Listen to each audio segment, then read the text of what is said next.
Hello everyone, good morning dear students.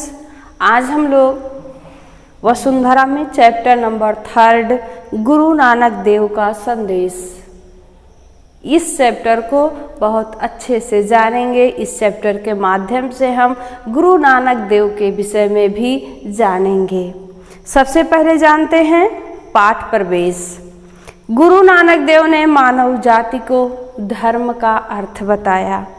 उनके सिद्धांतों पर चलकर मनुष्य अपना जीवन सफल बना सकता है। पाठ उद्देश्य है मानव हित के सिद्धांतों से परिचित कराना, धर्म का सच्चा अर्थ बताना, मानव धर्म को अपनाने की प्रेरणा देना, परिश्रम के लिए प्रेरित करना।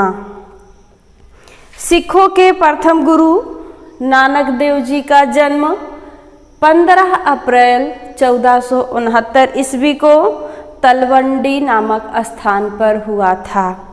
अब यह तलवंडी स्थान पाकिस्तान के लाहौर जिले में स्थित है। अब इस स्थान को ननकाना साहब कहा जाता है।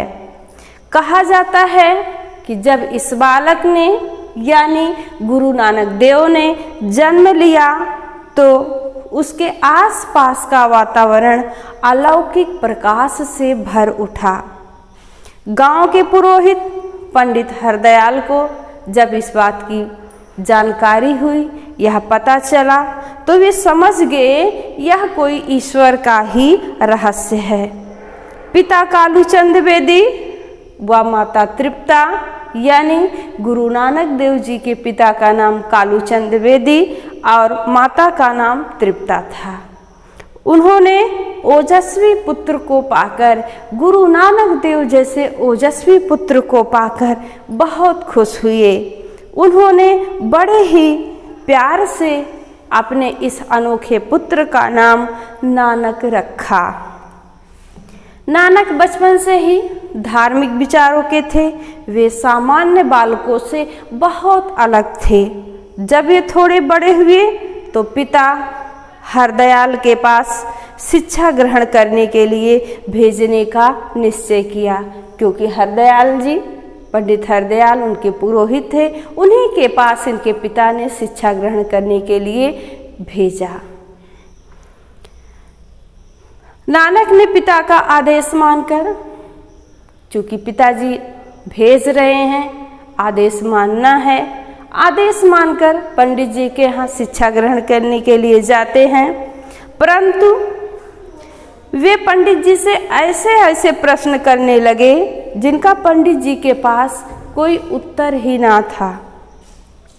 वास्तव में नानक जी की औपचारिक शिक्षा में रुचि ही नहीं थी। वे तो बस अपनी ही दुनिया में खोए रहते थे। एक बार उनके पिताजी ने उन्हें भैंसों को चराने के लिए भेजा। जंगल में भैंसें अपना चारा ढूंढने लगी और नानक आंखें बंद करके अपनी ही दुनिया में खोए रहे। भूखी भैंसें बढ़िया चारा देखी, यानी खेत में फसल लहलहा रहे थे, देखी और सारा खेत चर डाली। भाई भैंसों को भूख लगी थी, कोई देखने वाला डांटने वाला था नहीं। नानक जी अपने विचारों में मस्त थे, खूब खाई, पूरा खेत चर डाली। नानक की इस गलती की शिकायत लेकर जब खेत का मालिक जमींदार के पास पहुंचा तो उन्होंने पूछताछ के लिए नानक को बुलवाया। नानक ने कहा कि उसका खेत है, भाई उसका खेत है और उसके ही जानवर हैं, यानी ईश्वर के ही खेत हैं और ईश्वर के ही जानवर हैं। जिसने एक बार फसल उगाई है वह और बार भी उगा सकता है। यानी यदि भैंसें खा ली हैं, फसलों को नुकसान कर दी हैं, तो ईश्वर उन फसलों को फिर से लहलहा देगा। अब कहते हैं कि मुझे नहीं लगता कि कुछ उसमें नुकसान हुआ है। जिसने एक बार फसल उगाई है वे 1000 बार भी उगा सकते हैं। नानक की बातें लोगों के समझ में नहीं आई। भाई कैसे समझ में आई? लोगों ने देखा कि पूरा खेत भैंसें खा गई हैं, पूरा फसल तबाह हो गया है। लेकिन उससे भी ज़्यादा आश्चर्य होने वाला है जब नानक ऐसे बोलते हैं कि फिर से फसल लहरा जाएगी, ईश्वर की ही भैंसें ने खाई है, ईश्वर का खेत है। तो सब लोग जाते हैं, देखते हैं, सब की आंखें आश्चर्य से फटी रह जाती हैं। लगता ही नहीं कि खेतों में कोई भी भैंस, एक भी भैंस घुसी है और फसल को जरा सी भी नुकसान पहुंची है। फसल पूरे खेत में फिर से लहलहा रहे थे। गुरु नानक देव ने संपूर्ण मानव जाति को धर्म का संदेश दिया। उनके 10 सिद्धांत हैं जो उन्होंने अपने अनुयायियों को दिए थे। इन सिद्धांतों को अपनाकर मनुष्य अपना जीवन सफल बना सकता है। ये 10 सिद्धांत ये हैं। नंबर 1, भगवान एक ही है।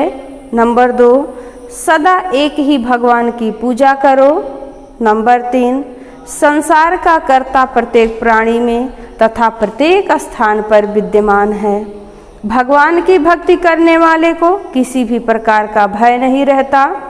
उदर पूर्ति के लिए ईमानदारी से परिश्रम करना चाहिए। उदर पूर्ति यानी पेट भरने के लिए। किसी को ना सताएं, ना ही कोई बुरा काम करने के बारे में सोचें। अगला है 7वां, सदैव प्रसन्न रहें तथा ईश्वर के समक्ष क्षमा प्रार्थी बने रहें। 8वां है, अपनी ईमानदारी की कमाई में से कुछ हिस्सा जरूरतमंदों को भी दें। अगला 9वां है, स्त्री पुरुष दोनों समान हैं। ऐसा नहीं है कि पुरुष बड़े महान हैं और स्त्री की कोई ज़रूरत नहीं है। आखिरी है 10वां, जीवित रहने के लिए भोजन आवश्यक है, परंतु लोभ के बस में होकर धन का संग्रह करना उचित नहीं है। गुरु नानक देव अपने सिद्धांतों के प्रचार के लिए जीवन भर धार्मिक यात्राएं करते रहे। सन 1539 में 70 वर्ष की आयु में वे परम तत्व में विलीन हो गए। इस पाठ से, गुरु नानक देव नामक जो पाठ है, इससे हमको शिक्षा क्या मिलती है? जाति या धर्म के आधार पर मनुष्य में भेदभाव करना उचित नहीं है। आशा है आप सभी गुरु नानक देव के इस संदेश से, इस पाठ से कुछ सीख लेंगे। धन्यवाद।